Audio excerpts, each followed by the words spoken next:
Assalamualaikum warahmatullahi wabarakatuh. Pertama-tama saya ucapkan terima kasih banyak atas kesempatan yang telah diberikan kepada kelompok kami. Pada kesempatan kali ini, kami dari kelompok 2 akan mempresentasikan hasil diskusi kelompok kami mengenai materi dengan subpokok materi yaitu konsep downsizing dan restructuring dengan mata kuliah yaitu perencanaan sumber daya manusia, dosen pengampu yaitu Ibu Nurhayati Aziz. Sebelum memulai pemaparan materi dari kelompok kami, ada baiknya kami memperkenalkan dulu terlebih dahulu. Yang pertama, saya Aswandi selaku moderator dan juga pemateri. Yang kedua ada Muhammad Aksul selaku pemateri. Ketiga ada Rendi Kurniawansyah selaku pemateri, dan yang terakhir ada Muhammad Syahrir Junaidi selaku pemateri. Dengan mempersingkat waktu, saya akan memulai pemaparan materi yang pertama mengenai pengertian downsizing. Downsizing adalah perubahan struktur yang dilakukan sebuah perusahaan dengan tidak mengurangi keefektifan produktivitas dari perusahaan itu sendiri. Untuk mengurangi jumlah tenaga kerja yang dianggap sudah tidak efektif atau bahkan jumlah unit operasi, downsizing disebut juga sebagai perampingan atau yang biasa juga disebut dengan pemutusan hubungan kerja atau PHK. Di sisi lain, Harvey M. Brenner mengungkapkan bahwa downsizing adalah serangkaian kegiatan yang dilakukan atau dirancang untuk meningkatkan kembali efisiensi organisasi, produktivitas, dan daya saing suatu organisasi dengan cara mengurangi jumlah tenaga kerja dalam suatu perusahaan. Materi selanjutnya akan dibawakan oleh Muhammad Arsul. Dengan hormat kami persilahkan. Baik, Assalamualaikum warahmatullahi wabarakatuh. Saya akan melanjutkan dari materi yang akan dibawakan oleh Saudara Aswandi, yaitu konsep dasar downsizing. Konsep dasar downsizing adalah bahwa organisasi berusaha untuk meningkatkan efisiensi dengan melakukan pengecilan untuk organisasinya melalui diantaranya pengurangan jumlah pekerjanya atau jumlah anggotanya. Downsizing adalah ketika sebuah perusahaan memberhentikan beberapa karyawan pada saat yang sama untuk penghematan berbeda dengan pemutusan hubungan kerja. Karena alasan downsizing biasanya bukan karena perilaku apapun di pihak karyawan, melainkan kondisi bisnis secara keseluruhan. Allison Daily 2020.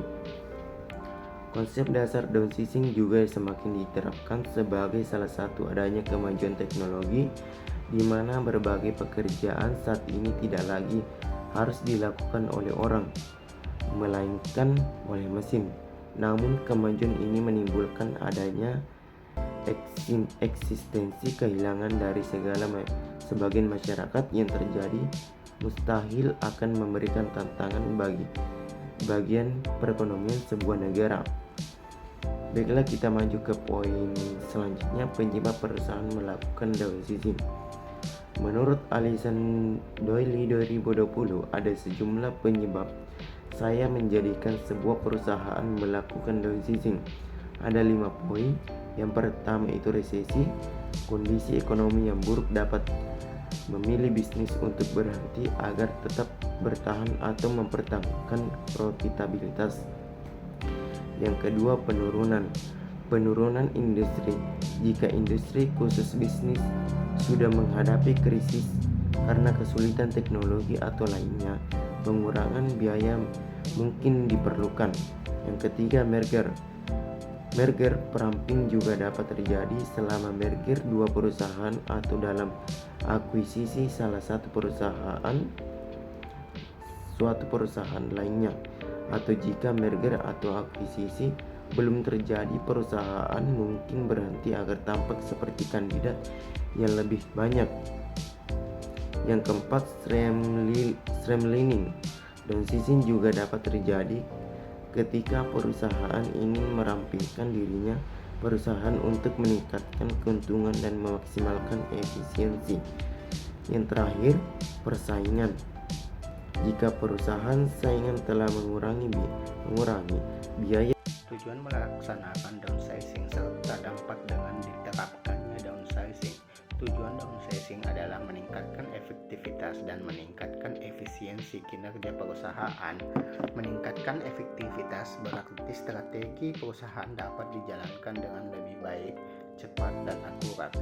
Efisien berarti menjalankan strategi perusahaan dengan biaya yang lebih kecil. Umumnya, langkah ini dilakukan oleh sebuah perusahaan untuk menyehatkan kembali perusahaan dalam menciptakan low cost production.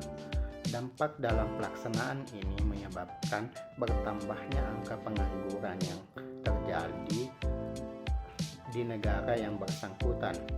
Bagi pihak yang di-PHK, hal ini mengurangi komitmen mereka dalam mengonsumsi maupun memperkenalkan produk yang dihasilkan oleh perusahaan dahulu mereka bekerja. Para pekerja akan mempersepsikan bahwa perusahaan tidak adil dan kurang fair, sehingga menurunkan keterampilan produktivitas mereka dalam dunia kerja. Pengertian restrukturing. Restrukturisasi merupakan suatu tindakan melakukan penataan terhadap nilai seluruh mata rantai bisnis dengan tujuan menciptakan daya saing dan kompetisi. Restrukturisasi dapat dilakukan dengan 3 perbuatan hukum, yaitu akuisisi, merger, dan konsolidasi.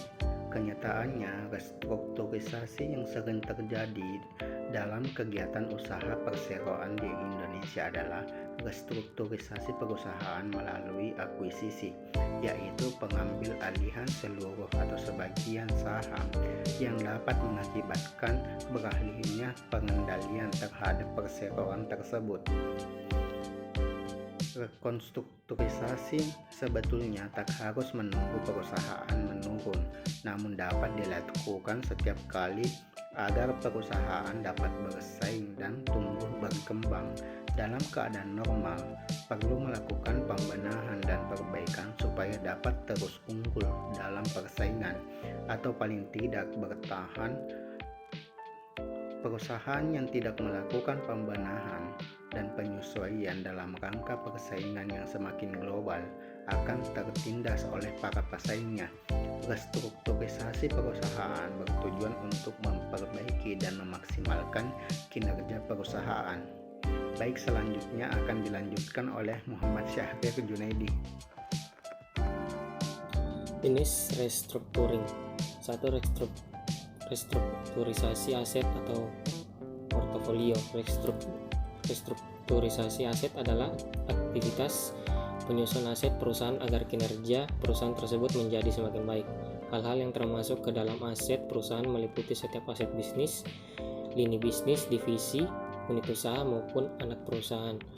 Restrukturisasi modal atau keuangan. Restrukturisasi keuangan atau modal adalah penyusunan ulang komposisi modal perusahaan supaya kinerja perusahaan menjadi lebih sehat. Kinerja keuangan dapat dievaluasi berdasarkan laporan keuangan yang terdiri dari neraca, rugi laba, laporan arus kas, dan posisi modal perusahaan. Restrukturisasi manajemen organisasi. Restrukturisasi perusahaan adalah penyusunan ulang sistem pengelolaan perusahaan yang di dalamnya termasuk pengelolaan modal dan manajemen. Tujuannya adalah agar kinerja perusahaan tersebut menjadi semakin sehat. Pentingnya melakukan restructuring. Ada atau tidaknya masalah, perusahaan harus tetap melakukan restrukturisasi perusahaan secara berkala, misalnya setiap 5 tahun sekali.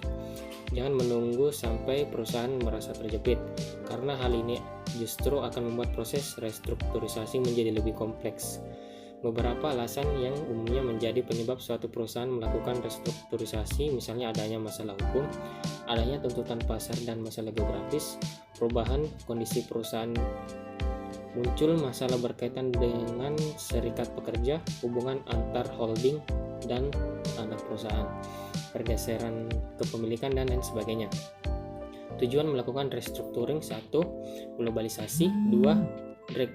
Regulasi, 3. Perubahan teknologi, 4. Ledakan gelembung teknologi, 5. Ekonomi yang melambat, 6. Merger atau akuisisi. Baik, terima kasih atas kesempatan yang telah diberikan. Saya kembalikan ke moderator. Selanjutnya, saya akan membacakan kesimpulan materi pada kesempatan kali ini. Downsizing tidak selalu mengarah pada restrukturisasi perusahaan, meskipun lazimnya selalu disertai dengan pengurangan karyawan. Misalnya, upaya restrukturisasi dapat melibatkan penutupan pabrik, penjualan operasi non-inti, akuisisi, atau penggabungan dengan perusahaan terkait. dan pengangkutan berlebihan struktur internal perusahaan. Downsizing pada umumnya menyertai beberapa jenis restrukturisasi dan reorganisasi, baik sebagai bagian dari rencana downsizing itu sendiri atau sebagai konsekuensi dari downsizing. Karena perusahaan sering kehilangan sejumlah besar karyawan ketika berhemat, mereka biasanya harus merelokasi tugas dan tanggung jawab.